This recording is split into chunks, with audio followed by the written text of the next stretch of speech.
Prezident Vladimir Zelenski Russiýanyň uran darwalarynyň urulacak wagtyny parahat ýylatyň mümkin bolugça kän ýetki çekmek üçin ýörüýte 10 oktyabr güni ir sagatlara gabatlandygyny şeýle-de Eýranyň öndürilen pilotly uçurlar hem ulanyp ýurdun energiýa infrastrukturasyny nişana alanlygyny aýtdy. Друга мишень – це люди. Спеціально обрали такий час, такі цілі.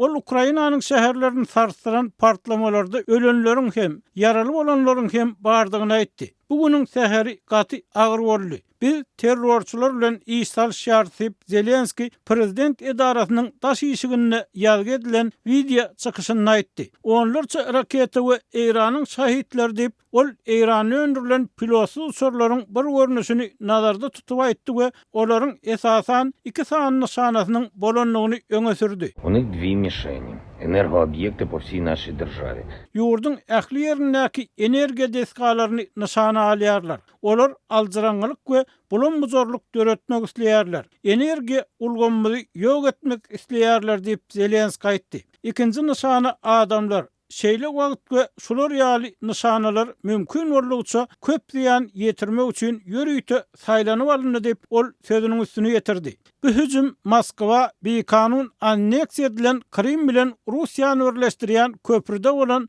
partlamada Ukrain terrorçularyny günäkärlerinden soň edilen aralys synanşy bolup göründi. Kiýewe urulan zarwalaryň diňe birine adından 8 adam ölüp 24 adam yaralandy diýip Ukrainanyň içeri işler ministrliginiň geňeşçisi Rostislav Smirnov Teslavki maglumatlara salgylanyp aýtdy. Ukrain mediasynyň maglumatlaryna görä Ukrainanyň beýlek künjeklerininden Dnipro, Lvov we Ternopil şäherlerinden hem partlama habarlary gelip gowuşdy. Günbatardaky Lvov şäherine urulan darwalarda möhüm infrastruktura şol sany energiýa deskalary nişana alyndy we ilat elektrik togundan hemde gylgyn suwdan kesildi diýip şäher häkimi Andrey Sadov aýtdy. Kiýewiň häkimi Vitaliy Klitschko Telegramda partlamalaryň Ukrainanyň paýtagtynyň merkezinde bolanlygyny aýtdy. Partlamalardan çen tutulsa Russiýanyň şäheri urşuň başynda duran zarwalary bilen deňeşdirilenini bu gezek Kiýewiň merkezi bölekleri nişana alynýany meňdiýär. Bu Ukrain paýtagtyna soňky aýlaryň dowamynda ilkinji gezek edilen raketa hüjümleri boldy. Ukrain kanun çykarjysy Lesya Vasilyko Twitter'de paýtagtyň merkezindäki Kiýew Milli Universitetiniň esasy binasynyň golaýyny adyndan bir partlamanyň bolanlygyny görkezýän surat ýerleşdirdi. Ukraina urulan zarbalar Russiýanyň prezidenti Vladimir Putiniň Russiýany Moskwa tarapyndan anneksiýa edilen Krim bilen birleşdirýän 18 kilometrlik köprä edilen hüjümde Ukrainanyň aňtowullygyny günäkärläp hiç ýyly suwutnama görkezmeden olary terrorçylyk hereketini aýplamagynyň ýa-da gabat geldi. Rus güýçleri öten akşam Ukrainanyň günortasyndaky Mykolaýew şäherine hem 10 sany S-300 raketasyny atdy diýip Mykolaýewyň Sewit garwy dolanýarşylygynyň başlygy Vitaliy Kim aýtdy. Ukrainanyň prezidenti Vladimir Zelenski buradan Russiýanyň Ukrainanyň günortasyndaky Zaporojye şäherindäki raýat nişanalaryna zar vurup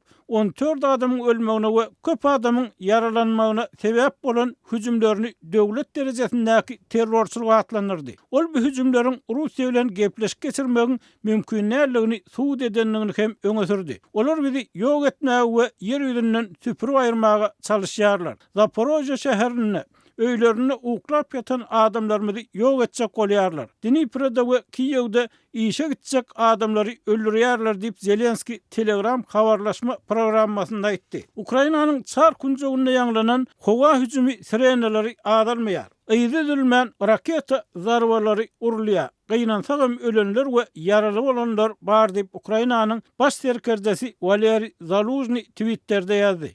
Ol Russiýanyň pilotly uçurlary ulanyp Ukraina jemi 75 raketa atanlygyny olaryň ýardynyň Ukrainanyň howa goragy tarapyndan urulup ýok edilenligini hem sözüne goşdy. Ukraina güýçleri özleriniň garşylykly hüjümlerini dowam etdirip Rus güýçlerini günortada we demirgazyk günnägerde bir topar ýerde ýyla çekilmäge mezur etmeklerini dowam etdirýärler. Ukrainanyň günorta harby serkerdeliginiň medeniýet sekretary Natalya Humenyuk 9-njy oktýabrda garşylykly hüjümüň başyndan şuň gün geçen aralykda Kherson ugruna 1170 kilometrden gowrak ýeriň azat edilenligini aýtdy. Angliýanyň Gorunmak Ministrligi özüniň 10 oktýarda çap eden günnelik aňtaw maglumatyny Ukraina güýçleriniň Demirgazyk günnegerde we günortada Kherson oblastynda Rus güýçlerini basyş etmegini dowam etdirýändigini aýtdy. Şu aralykda Putin 10 oktýarda Howpsuzlyk Geňeşiniň mejlisini geçirip Ukrainany Russiýanyň çägini terrorçulukly hüjümleri taýýarlamakda we amala aşyrmakda aýplady.